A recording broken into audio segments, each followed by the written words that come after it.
Salut les amis, on se retrouve aujourd'hui pour une nouvelle vidéo Warcry. On va analyser ensemble les nouvelles règles de terrain pour la boîte Thunderhead Fate. On est parti, let's go!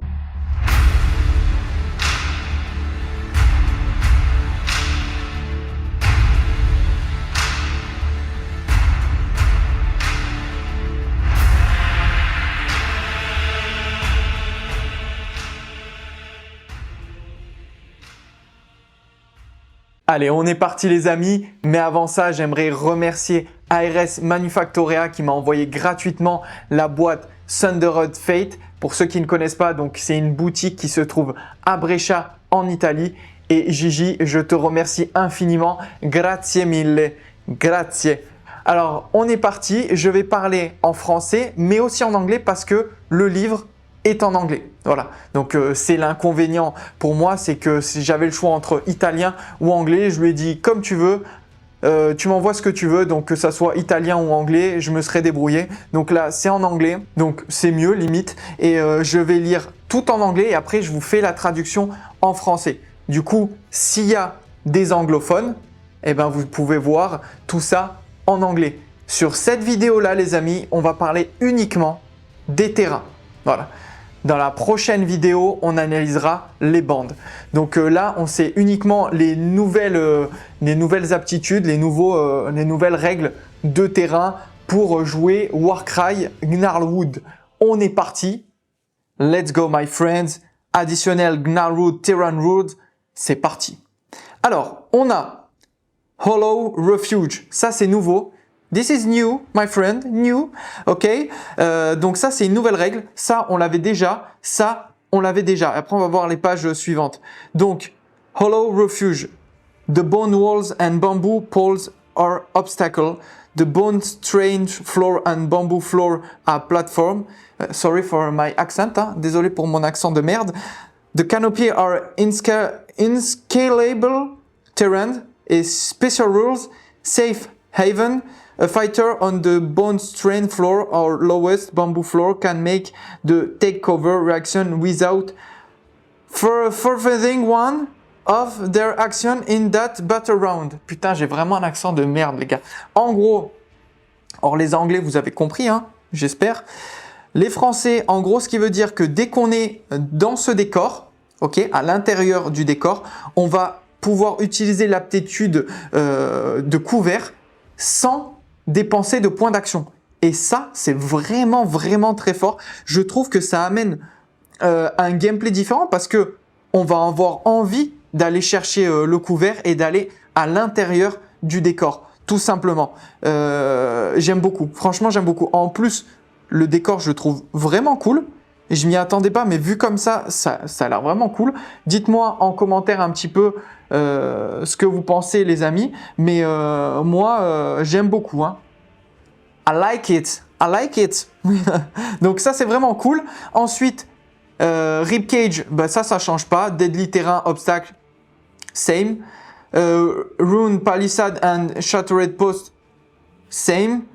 Donc ça change pas. Hein. C'est la même chose que sur les terrains de la boîte V2.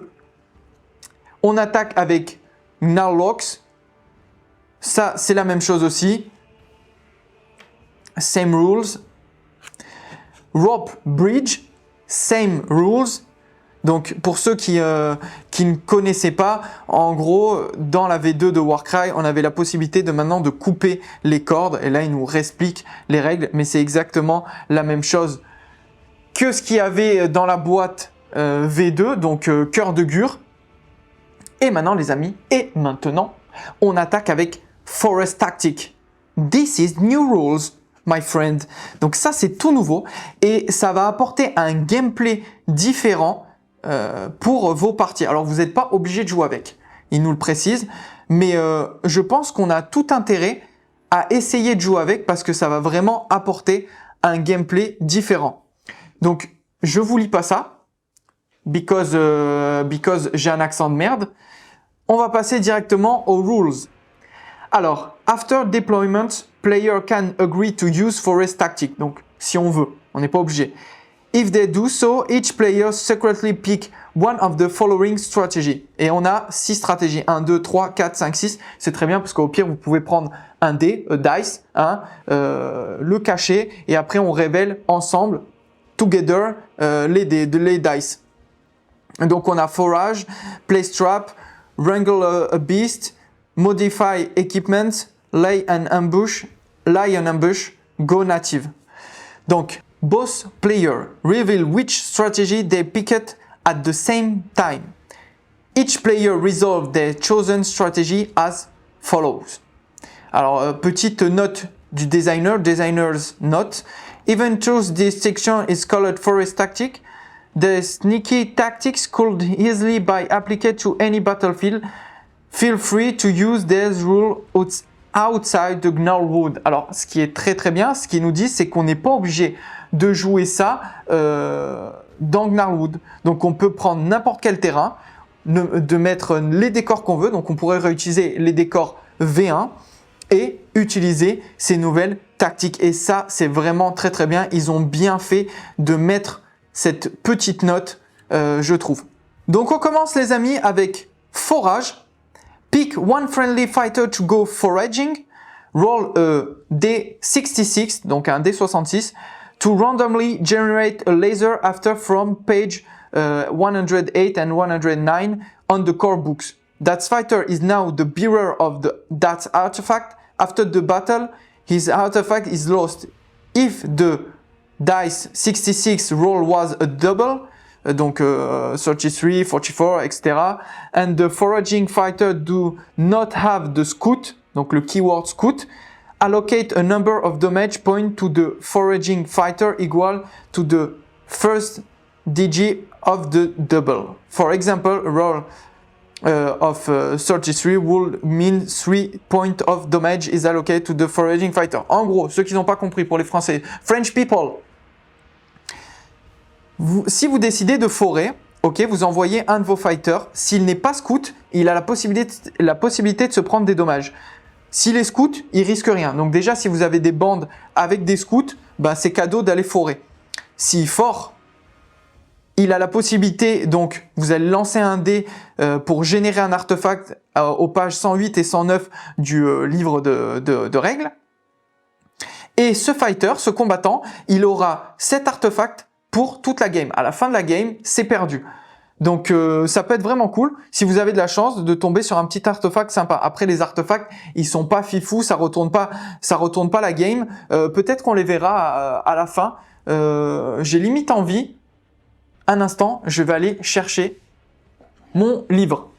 Donc 108-109, c'est les artefacts qu'on peut retrouver donc dans le livre de base. Et donc voilà, après c'est pas des artefacts qui vont retourner la game non plus. Donc on continue, on a vu le premier forage, on passe à place traps. Pick one terrain feature the first time an enemy fighter finish a move action on or within 3 of that terrain feature, allocate 3 damage points to that fighter. If your warband includes any fighter with the trapper rune mark, allocate 4 damage points to that fighter instead of 3. Donc, en gros, si jamais vous utilisez le piège, le place trap, vous allez sélectionner un terrain qui sera un terrain piège et à chaque fois qu'il y a un combattant ennemi qui finit à 3 pouces, il va se prendre 3 ou 4 dommages si vous avez un combattant avec un marque trap. Et ça, c'est vraiment cool parce que, par exemple, si on revient en arrière, imaginons vous avez des objectifs près du Hollow Refuge, et ben vous allez très bien pouvoir vous dire que cet endroit-là, en plus d'être un refuge, il va être un trap. Et vous allez pouvoir essayer de conserver ça comme un bunker car vous avez à côté des objectifs pour la bataille. Donc ça peut être intéressant d'essayer de combiner, en plus sachant que c'est quand même un gros terrain, donc ça peut être cool. Donc on enchaîne les amis avec Wrangler Beast. Pick one friendly fighter on the battlefield and one fighter with a wand characteristic of 10 or less that is not in your warband and that has the troll rune mark. Set up the troll on the battlefield with 3 pouces on the friendly fighter you picked. The troll is considered to be part of your warband until the end of this battle. The troll does not have to have the same Grand Alliance rune mark as your warband, and during this battle it cannot use ability. Then if the friendly fighter you picked do not have the trapper rune mark, roll a dice and allocate a number of damage points equal to the roll to both fighters. After the battle, the troll either escape of his put down is not added to your warband roster. Alors, ça peut être pas mal du tout. Déjà, si vous avez un trappeur dans votre armée, ça va être vraiment cool parce que ça va vous éviter de vous prendre des dommages. Le concept, c'est quoi? C'est que vous choisissez un combattant de votre bande. Vous choisissez un combattant ennemi avec la marque Thrall, ça veut dire un cerf adversaire. Vous allez le capturer et vous allez le ramener chez vous et il sera à vous pendant toute la partie. La contrepartie, c'est que si vous n'avez pas de trappeur, eh ben vous allez lancer un dé et vous allez vous prendre autant de dommages au combattant choisi et à la bête. Donc si vous faites un 6, vous prenez 6 dommages sur la bête, 6 dommages sur votre combattant et là, c'est pas cool. Par contre, déjà, si c'est un trappeur, vous prenez rien du tout. Après, vous lancez un dé, vous faites 1, ça va, c'est tranquille. Mais c'est pas mal du tout. Ils disent bien qu'à la fin, on l'ajoute pas à notre feuille de bande si jamais vous faites une campagne et c'est pas obligé que ça soit de la même grande alliance. The troll does not have the same Grand Alliance rune mark. Donc en fait, vous pouvez capturer n'importe lequel. Et ça, les amis, en fait, on est en train de constater avec Forage, Playstrap et Wrangle Beast que la composition des bandes va complètement jouer dans Warcry si on inclut les Forest Tactiques. Et je pense qu'on a tout intérêt à jouer avec ces nouvelles règles Forest Tactiques parce que ça va donner une nouvelle dynamique et un nouveau gameplay au jeu. Ça va nous obliger à composer nos bandes différemment. Avant, on s'en foutait un peu de ces petites marques. Maintenant, on va avoir envie de jouer un scout, un trappeur pour pouvoir activer ces nouvelles aptitudes et pour pouvoir un petit peu créer de nouvelles tactiques de jeu. Franchement, ces nouvelles tactiques sont vraiment, je trouve, super intéressantes en termes de gameplay. Voilà. English people, I hope you understand my French language, hein, because I can't make a traduction. It's too difficult for me. Sorry, my friend. I say, my friend, the new rune mark Trapper Scout is very interested now when you create your warband. Voilà. En gros, plus ou moins. Ok. On continue avec Modify Equipment. Les Français, vous vous moquez pas de mon accent anglais, ok? Je vous ai à l'œil. Donc, Modify Equipment.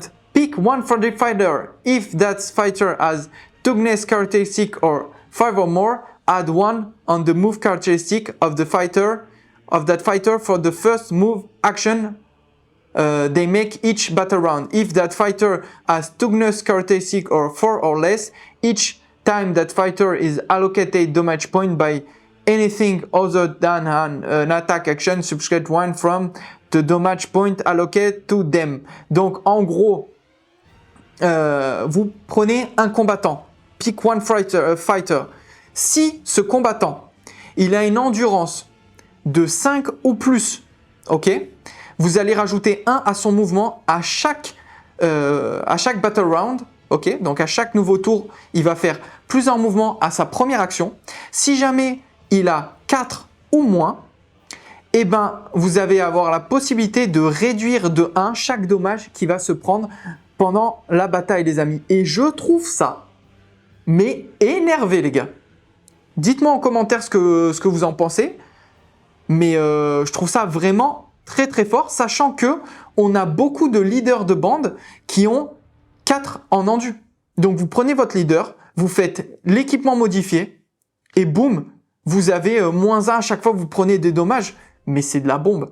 Alors, je ne sais pas si Forest Tactique va venir dans le milieu compétitif, mais en tout cas pour des parties amicales ou pour un mode campagne, mais c'est trop stylé. Franchement, c'est trop stylé. This one, my friend, I think is very strong. If your leader are 4 or less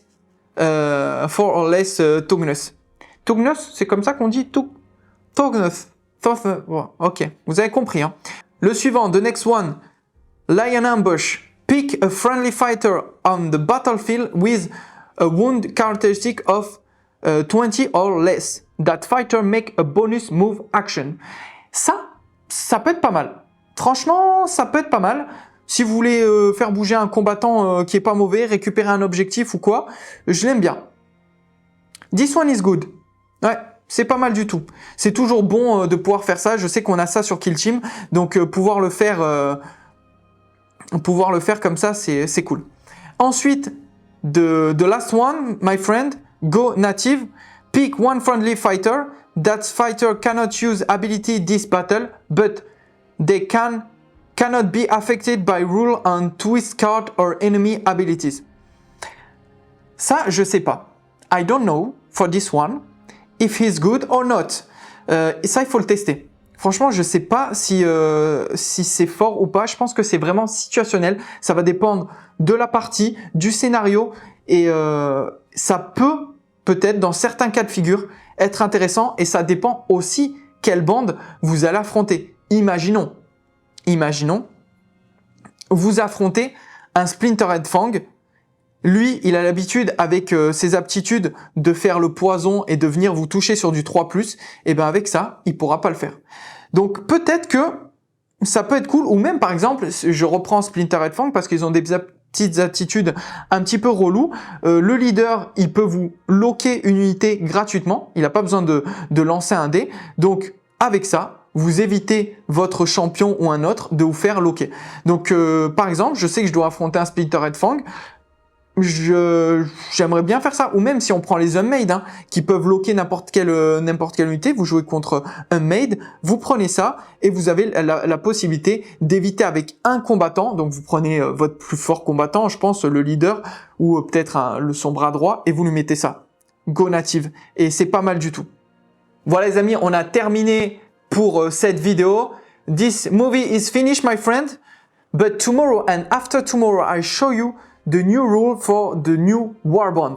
Donc demain les amis et après-demain, normalement je sortirai les analyses des deux nouvelles bandes, celle de Jade et celle des Séraphons. Voilà. Donc pour l'instant elles sont juste avant. Voilà.